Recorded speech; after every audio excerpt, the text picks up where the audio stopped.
Hello, Namaskar, Sat Sri Akal and Salam to everyone. Welcome to Captain Classes. So many people are asking me to discuss about the part 2, what part 2 questions will be asked in the examination. So I was not into this, which means I wanted to cover part 1 first, then part 2. But yes, I know the importance of part 2. So many people have cleared part 1, but they don't know what to study for part 2. They have few people have done a good practice on part 1, means they have gone through the books and all. They have seen all the videos and they have practiced all the questions, whatever they have. So now they want, and people want to know about part 2, what kind of questions can be asked in part 2. So I've already covered and I've already discussed this in I guess 2 videos. In the very first video I've discussed what kind of questions can be asked in part 2. Basically 2 examiners will be there. One examiner will be asking from air traffic management. The other examiner will be asking questions from radio, electricals. So these 2 examiners will be asking their own part, means air traffic management part, and the other will be asking radio and electrical part. So what questions can be asked in air traffic management? So basically air traffic management, the very important question is what is ICAO. So you should know about the ICAO, what is ICAO and how it is formed, and what is the full form of ICAO, and what all parts in ICAO are there. Means there is assembly, the council and the secretariat. You should know the purpose and their working, and the annexes of ICAO, what is important. There are total 19 annexes. There were 18, but now recently it has added the 19th one, which is safety management system. You can get it online very easily, and you can also get it on the R.K. Bali book. I have already shared many times in the video that R.K. Bali Aviation Radio Telephony book is very helpful in this case. And whatever the topics given in the R.K. Bali Viva part, it is almost means it is covering almost parts, and ICAO, and then it comes ITU. What is ITU? What the function of ITU? How many departments? What is the functions of ITU is? How it is formed? When it is formed? And where is the headquarters of ITU? And where is the headquarters of ICAO? It is very important, both things. ICAO headquarters is in Montreal, Canada, and ITU headquarters is in Geneva, Switzerland. So you should know about this. And then what is radio regulations? So you should know about the radio regulation. Actually, the radio regulation, the first international radio telegraph was made in, I guess, 1906 in Berlin. And from there, the annexures to that convention is known as radio regulation. So this is how the small definition of radio regulation is. What is WPC? What actually WPC is doing in our country? So you can say in a short form, you can say WPC is doing what ITU has done for whole of the world. Means ITU, whatever the ITU is doing for the whole of the world, the WPC does it for the country. Means for India, we have WPC. And after that, what are the aeronautical publications you have? So all the aeronautical publications, you should know about the aeronautical publications. Aeronautical publications, in aeronautical publication it comes the AIP, Aeronautical Information Publication, Aeronautical Information Circular, AIC, AE Radio, AIRAC, and NOTAMs, provisions of NOTAMs. Provision means the series of NOTAM, how many types of series we have in NOTAM, series A, B, C, D and G. SNOTAM, ASHTAM, these are special series NOTAMs. And then you should know about there is one NOTAM which is NOTAM G. It is the only NOTAM which is issued under the authority of DGCA. This can be asked in the question that what series of NOTAM is issued under the authority of DGCA. So this series G is the NOTAM which is issued under the authority of DGCA, and it is issued only by international or NOTAM office which is located in Delhi. So this is the answer for NOTAM G. It is especially you can say it is very different kind of NOTAM. It is only issued by international NOTAM office of Delhi and issued under the authority of DGCA. Then they will ask you about the radio theory. What radio theory means? what is the properties of radio wave? Mean they have a property of reflection, refraction, diffraction, and they travel in a straight line. The speed is 3 to 10 power 8, so and so. So you can tell, they can ask you about radio theory. And yes, the polarization of radio wave, how it is polarized. So the plane in which the electrical, you know that radio waves are actually the electromagnetic waves, and electromagnetic means we have a combination of electro waves and also an magnetic wave also. So we have electric wave and magnetic wave. So both are perpendicular to each other and they are traveling, and the direction of travel will be perpendicular to these two also. So plane of electrical field, plane of magnetic field, and it will be directing like this forward. So it will be in a perpendicular like this. This is magnetic field, this is electric field, and this is the direction of movement of the wave. So this is how it is, and they'll ask you what is polarization. The polarization is where the electrical field is lying. Means if it is electric field is lying on the horizontal plane, then it is called as horizontal plane, horizontal polarized radio wave or electromagnetic wave. If it is in the vertical plane, then it is called as vertically polarized radio wave. And they can ask you about the VOR, NDB, TCAS, GPWS, eGPWS. What is the difference between VOR and NDB? Why we are not using, or why we have means when we have a good long range in NDB, why we are using VOR instead of NDB, why we cannot use NDB, what is the advantages. So you can, if you go through the advantages and disadvantages of NDB, you will find out why we are not using NDBs, or you can say why we are using VOR over NDBs. Working of VOR, working of NDB, working and this thing, the frequency of working frequency of NDB, working frequency of VOR. And you know, if you have studied about the NDB, then you should know that the airborne equipment which is installed in the aircraft is known as ADF, automatic direction finder. So if you find out the frequency operating working frequency of ADF, it will be around 190 to 1750 kilohertz, whereas the ground equipment for ADF, which is NDB, it is working on the frequency range of 190 to 455 kilohertz, something like that. So you can see here that ADF is working on a long range, means the range of working range of ADF is big, or you can say larger in comparison with NDB. NDB is 190 to 455, whereas ADF is working from 190 to 1750 kilohertz. So why we have given the extra band of frequencies to ADF? So actually ADF has a property, or you can say ADF can be tuned on to all India radio frequencies. Means if in case of NDB failure, suppose Delhi's NDB got failed, so in that case we can tune on to all India radio's frequency and we can go on to that, or we can move on to that station. So this is how it is. Actually previously the ADF was you can say that not the ADF. Previously it was a remote reading compass, or you can say remote direction finder.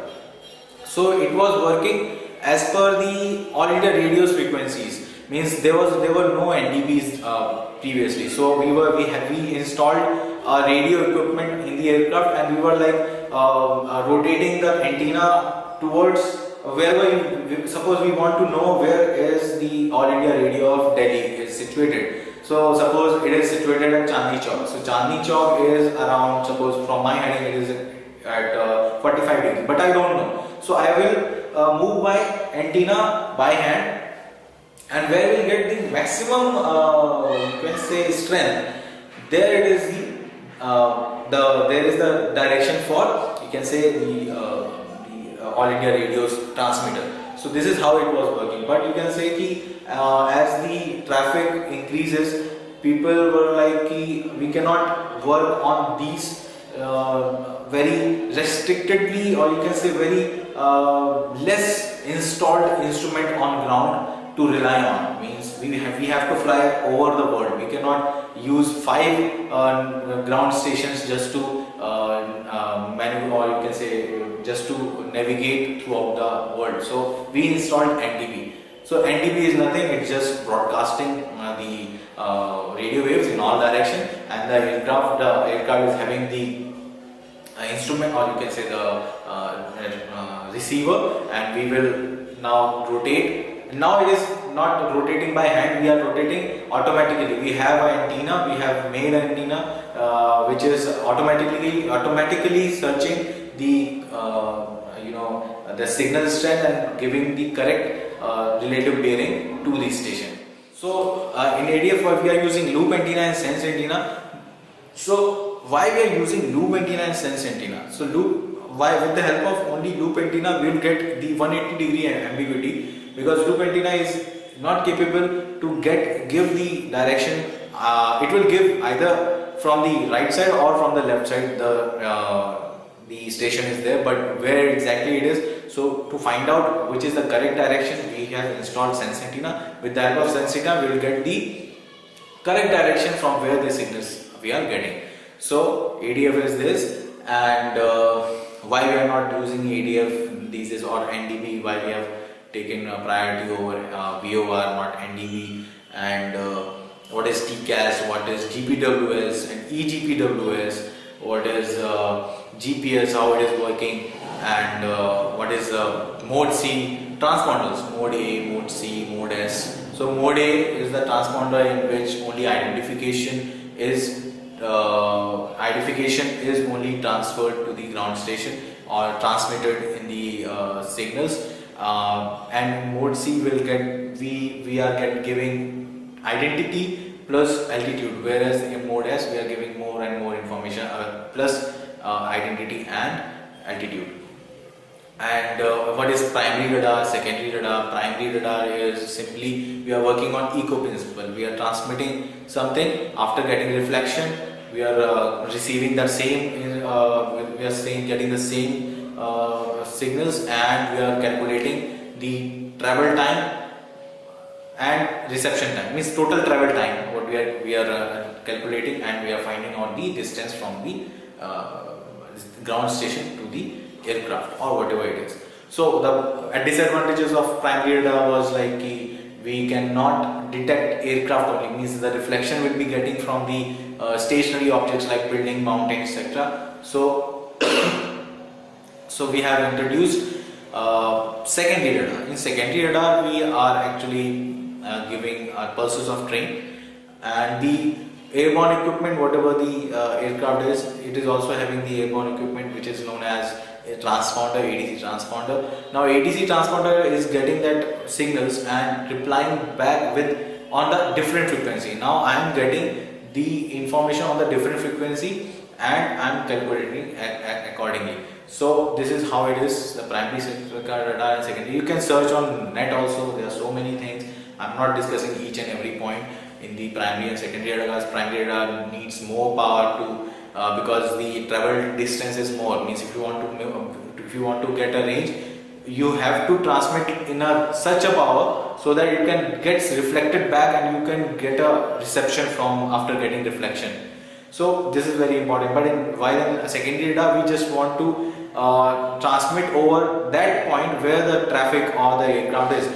Once aircraft received, it will transmit from there with its own power, means it will transmit on the different frequency. It is not the same radio wave which is getting to the aircraft and coming back. So this is the thing. So it is the transmission power is very less or range is very more in secondary radar. So this is there are so many things I would like to refer one. I would like to suggest you guys that you should go for aviation radio telephony guide by R.K. Bali, because I've seen that so many questions have been are there in that book. So many topics have been discussed in that book. So if you refer that book, it is sufficient enough to prepare for part 2. Yes, so many questions are there which may not be there in the book, but yes, that is the only option you have right now. So you can study from that book. There is sufficient information given in that book, sufficient topic given in that book. Yes, I forgot to mention about the electronic and electrical part. So if in case if there are chances that they can ask you about electrical and electronic part also. So in electronic, they can ask you about the diodes, the semiconductors, and what are conductor, insulator, and semiconductors. You have to tell, and you can find out what is the difference between the semiconductors, insulators, and conductors. So, and they can also ask you about the biasing of diodes. If you are from engineering background, there are so many chances, because from engineering background, if you are, then you should know about the biasing of diodes, forward bias and reverse bias. Same applies to transistors also. How many types of biasing are there in transistor, which is active bias, saturated bias, and cutoff bias, and inverse active bias. So there are 4 kinds of biasing. You can search it on YouTube, or you can search it on Google also. You can get it very easily. And in electrical part, they can ask you about what is current, definition of current, voltage, what is potential difference, what is power, what is the definition, what is the formula for power, what is Ohm's law, what is the equation of Ohm's law, how it is derived, and not the full thing how it is derived, but if you say the Ohm's law is the voltage in the circuit is directly proportional to the current flowing in that circuit, then the equation is V is equal to IR. Why R is coming, means how R is introduced when you are explaining that V is directly proportional to I. So how R is coming. So R is a constant thing. Just you can add that it is the equation says, the definition says that V is directly proportional to I, but when we convert this directly proportional to equals to sign, then in that case the constant is to be added in the equation. So we are adding that constant as a resistance. So, and this is this is Ohm's law. Then they can ask you about the Kirchhoff's law. They can ask you about the Kirchhoff's. We have 2 laws, current law and voltage law. So you should know about the current law also and voltage law also. And how to find out the resistance in parallel, how to find out the capacitance in parallel. There are few circuit diagrams can be there. They can ask you from there that this is the circuit diagram they will draw, and they can ask you now find out the resistance of this circuit. So you should know how to calculate that thing, and the formula for resistance in parallel, resistance in series, capacitance in parallel, capacitance in series, and how to find out the frequency of or the wavelength of a frequency. If the wavelength is given, then how to find out the frequency, and if frequency is given, then how can you find out the wavelength of that frequency. So for that also there is a formula, I guess it is for frequency equal to c by lambda. So c is the speed of light, lambda is the wavelength, so you can find it out.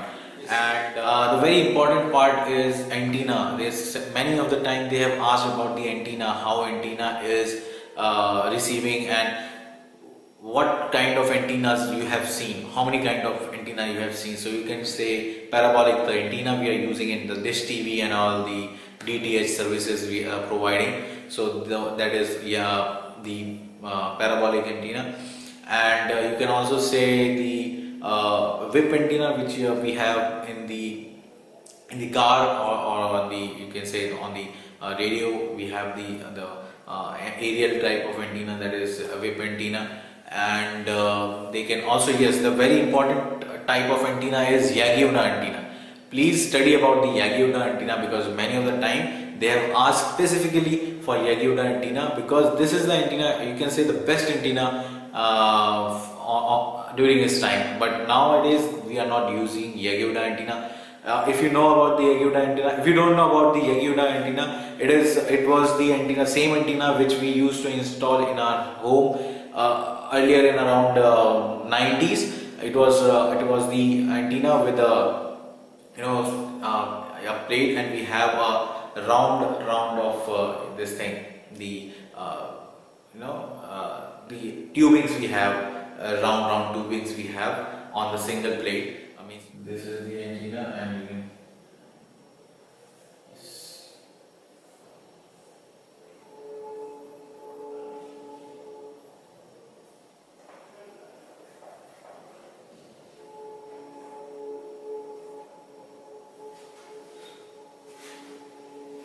So you might have seen this kind of antenna. It is not like it's not like a single plate. It is like this kind of thing. But from one side or upside, it will be visible like this. Means it's a single line, but it's not. You can find it on YouTube, Wikipedia, anywhere. So Yagido antenna very important, and it is very successful in his time in that time. And yes, so I guess these all the topics I remember right now, and I hope you have understood the things. You can find out all the topics in YouTube or on the Google itself. You can learn from various things. Means you can search it on YouTube, you can search it on Google, and you can refer any book. Wherever you find yourself that you are comfortable with that language or with that topic and explanation, that explanation you can memorize. The same thing you can say in the time of examination. But I will say, for air traffic management thing, means for AIP, for ICAO, for ITU, for radio regulation, for WPC, for aeronautical publication, AIC, AIRAC, Air Radio, and NOTAM. So you should refer a proper document. Otherwise, the definition will be totally different, or improper way of explanation can be there in that book. So you should use a proper document for that. Aicraft has a document. You can search it on Google, and you should learn the correct definition of all the things. So that's the thing. I hope you have understood all the things. You have so many queries. I got so many queries about the part 2, so that's why I have to cover this thing. So I hope you understood, and from next video onwards, I'll try to cover part 1. So now one very important thing, it was there in the last video. I explained the hold pattern, and in that video I told you about the rate 1 turn and rate 2 turn. So while I'm explaining about the rate 2 turn, actually I explained the wrong thing, because in rate 2 turn I explained in that video is you have to turn by 180 degree in 2 minutes. Rate 1 turn, 180 degree turn by 1 minute in 1 minute. But actually rate 1 turn is correct, means you have to turn 180 degree in 1 minute. But rate 2 is you have to turn 360 degree in 1 minute. So it's a double of rate 1. Means rate 2 is the double. You can say in rate 1, if banking is X, then in 2X correction. In rate 2 it will be 2X. So it is like that, means 6 degree per second in rate 2 and 3 degrees per second in rate 1. So that was the correction I wanted to make. And I got this suggestion, I explained it because I maybe from I understood it in a wrong way. So I got the suggestion from you people, and it was very helpful. I thanks to that guy who helped me in this explanation, and then later on I searched on YouTube and on the Google also. So I got that yes, he is correct, and it was 6 degrees per second. So that's why I have to explain this, because if you have memorized the wrong thing, then the blame will be on me. So if I am taking the responsibility, I have to explain that yes, I did a mistake, and now the correct version is this. So thank you for watching this video till the end, and if in case you want any more suggestion, if you have any if you want to cover me some other topics, then also I can make a video on that topic. Let me know, and till then, please take care of yourself, fly high, and see you again. Thank you.